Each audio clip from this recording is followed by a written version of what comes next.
What's good, Planet Destiny? It's BBK Dragoon here today with a review of the Messenger, the legendary Trials of Osiris pulse rifle, and man does this thing pack a punch. Incredible impact and range, but a pretty slow rate of fire. You can get the Messenger from Brother Vance. If you want the non-adept version, you'll have to buy it from him when it is in his inventory.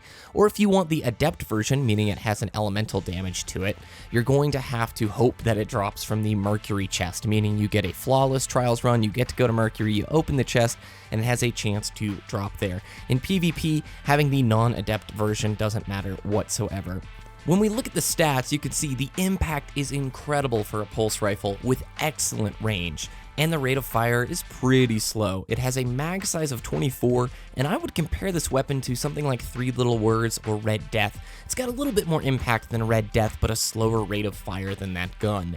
The Messenger's range and incredible stability shine above Red Death's though. Seriously, this gun is a laser beam at long distances, even without using perfect balance. The two perks that come with the weapon are Third Eye and Head Seeker. Third Eye keeps the radar active while you are aiming down sights and can be extremely useful for the supportive player who needs to hold down a sight line. It prevents you from getting flanked and is a necessary perk for a weapon with such a slow rate of fire. Head Seeker, body shots with this weapon increase precision damage for a short period of time. So in terms of PvP damage, you'll be doing 26 to the body or 38 crit damage. If Head Seeker is procced, the crit damage goes up to 41.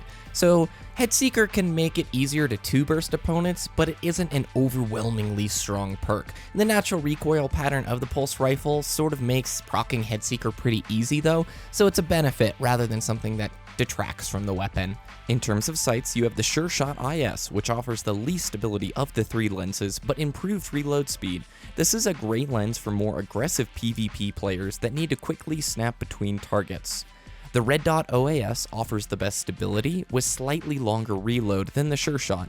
Of all three scopes though, this was my preferred. It just felt like a nice balance between the two options. Finally, you have the ranged lens RLS3, which offers the most effective range with less stability and a bit slower reload than the Red Dot OAS.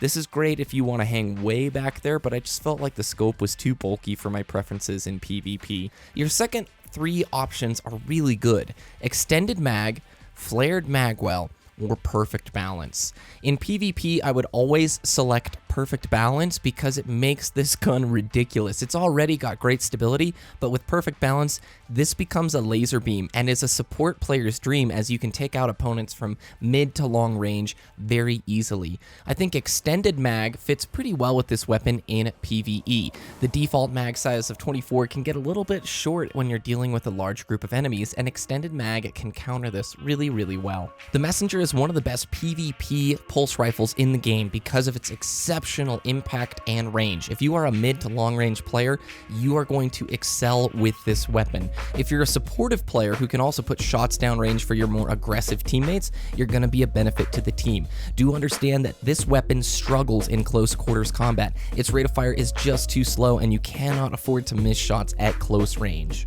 In PvE against a tier 1 level 32 mob, you're going to deal 193 body damage, 578 precision damage, or 626 precision damage if Head Seeker is procced.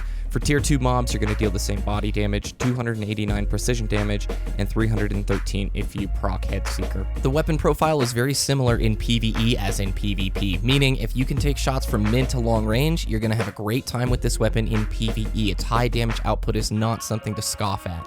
But if you're up close and personal, it can get very tricky to hold off many enemies. Additionally, I recommend that you do have the adept version for PvE, as that elemental damage type can be beneficial if you're doing something with a burn or fighting opponents with that shield type. In PvP, I found this to be a great Trials of Osiris weapon as long as I could play the long-range support role. When you got up close and personal, the gun is hard to use.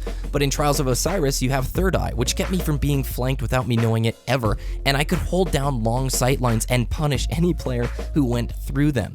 Additionally, the Messenger is a nice counterpoint to the Thorn and Last Word heavy meta that is going on right now in the Crucible. Both of those hand cannons excel at close to mid-ranges, and if I was engaging with them at long range, my Messenger would win 9 out of 10 at times. It's not a perfect gun, mind you. Headseeker is not something that I find to be an overwhelmingly powerful perk. Also, its slow rate of fire does punish you for being inaccurate. But if you can adapt your playstyle around this, the Messenger is one of the best PvP pulse rifles in the game, and it's nothing to ignore in PvE. It certainly can hold its own.